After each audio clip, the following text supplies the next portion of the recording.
So students, after discussing about the wave nature of the electromagnetic radiations, let's talk about electromagnetic spectrum. Now, you can see here, there is an electromagnetic wave having wavelength lambda 1. Now, there is another electromagnetic wave having wavelength lambda 2. And lambda 2 was smaller than lambda 1, and there is another electromagnetic wave having wavelength lambda 3 which is smaller than lambda 2 and lambda 1, and here is lambda 4 which is even smaller. So all are electromagnetic radiations, all are moving with the velocity 3 into 10 to the power 8 meter per second. Is there any difference between them, or there is no difference between them? If there is a difference, then what is that difference? According to the definition of electromagnetic spectrum, the arrangement of all electromagnetic radiations in increasing order of their wavelength and decreasing order of their frequency is called electromagnetic spectrum. Now we have to know what happens when the wavelength changes. It increases or decreases, then what effect it can cause, right? Now, this is electromagnetic spectrum. Now you can see there, here we have frequency which is decreasing continuously, and here we have wavelength which is increasing continuously. So from 10 to the power minus 16 to 10 to the power minus 12, we have gamma rays.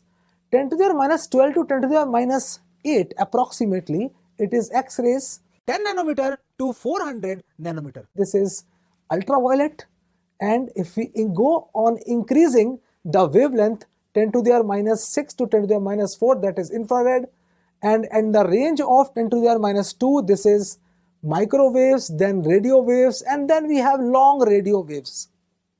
What does it mean? It means that wavelength is increasing and the property of the wave is also changing. Let me tell you how. See, if I consider wavelength from 10 to the power minus 12 to 10 to the power minus 10 approximately, that is the electromagnetic radiation which can take the picture of your bones. From 10 to the power minus 8 to 10 to the power minus 7, that will not take the picture of your bones. That will increase the melanin level, that will make you dark, that will increase the chances of skin cancer. That is ultraviolet rays. If we further increase the wavelength, if it is from 400 to 750 nanometer, we can see them, and those are called visible rays. And ultraviolet and X-rays, we can't see them. And after 750, if it is 10 to the power minus 6 to 10 to the power minus 4, that is infrared, again the property changes. We cannot see them, but they cause the heating effect. Again the property is changing by the change of wavelength. It means that the property of a wave depends on its wavelength, right? Microwaves, if you take 10 to the power minus 4 to 10 to the power minus 2, if this is the range, you can cook the food. Yes. And from 1 to 10 to the power 3, you can say that from 1 to 1000 nanometer, if this is the wavelength of a particular electromagnetic radiation, you can listen the songs, and those are called FM and AM, and you know that what is FM and what is AM. So what I want to say that if the wavelength of the different electromagnetic waves are different, then their properties will also be different. So this is the importance of the parameters of electromagnetic radiations.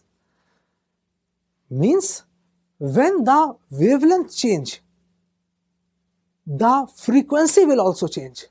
And if you are changing the frequency, then again the property will change. Right? All are electromagnetic radiations. All are same. All are having electric waves, all are having magnetic waves, all are having electromagnetic radiations which are perpendicular to each other. But since the difference between their wavelengths, their properties are different. So the moral of the story is the property of a particular electromagnetic radiation, that is either X-ray, ultraviolet, infrared, radio waves, whatever, depends on wavelength and frequency. So that electromagnetic spectrum is all about. Now everything has the limitations and as well as advantages. First, we look at the advantages of Maxwell theory.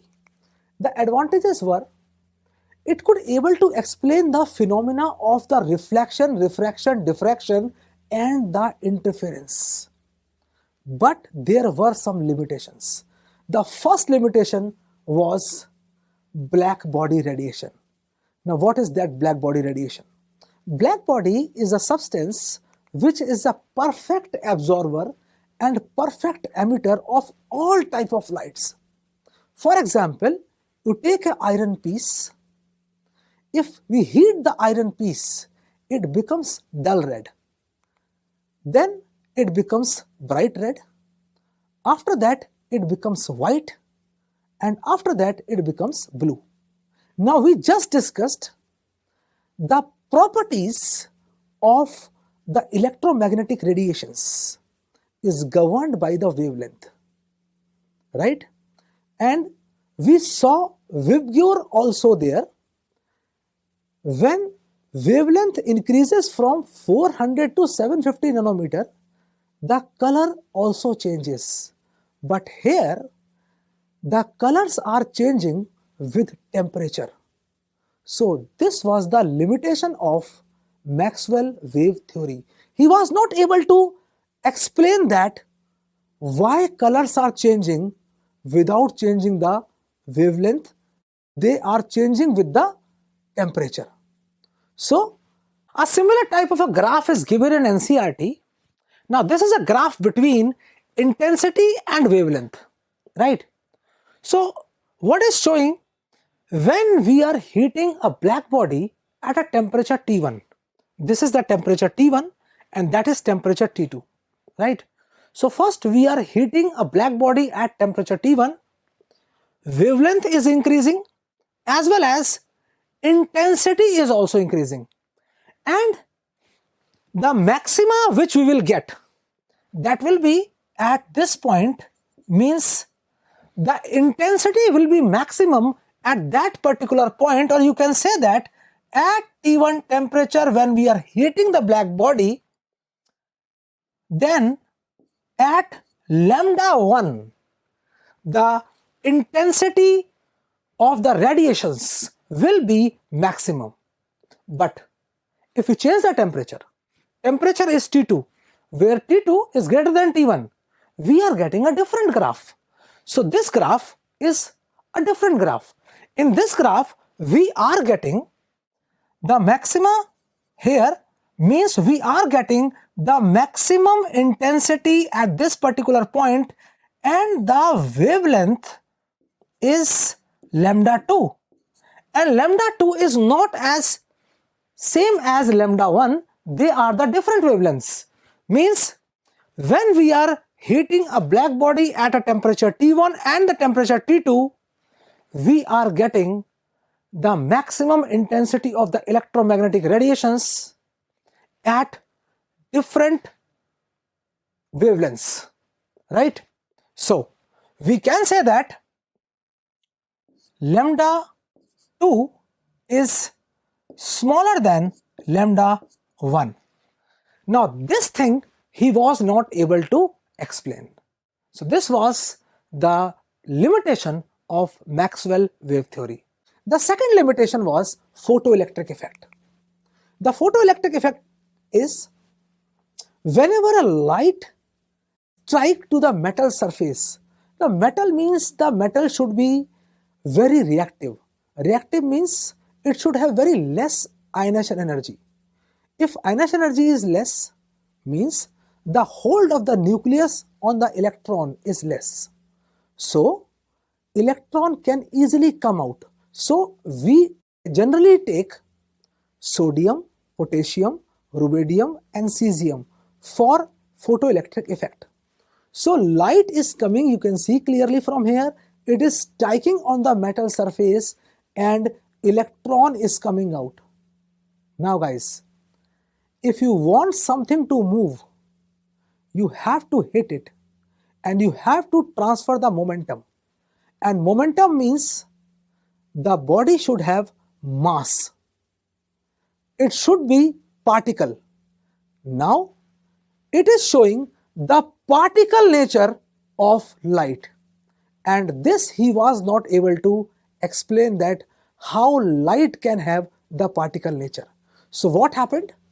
Light is coming, striking to the metal surface, electron is coming out, and if electrons are moving in this circuit, current will also flow and we will get a reading in ammeter. It means that light has some particle nature and it is transferring its momentum to the electrons so that electrons are striking out. So that shows the particle nature of the light. This was the limitation of Maxwell wave theory, and the particle nature of light was explained by Planck's quantum theory, which we will study next.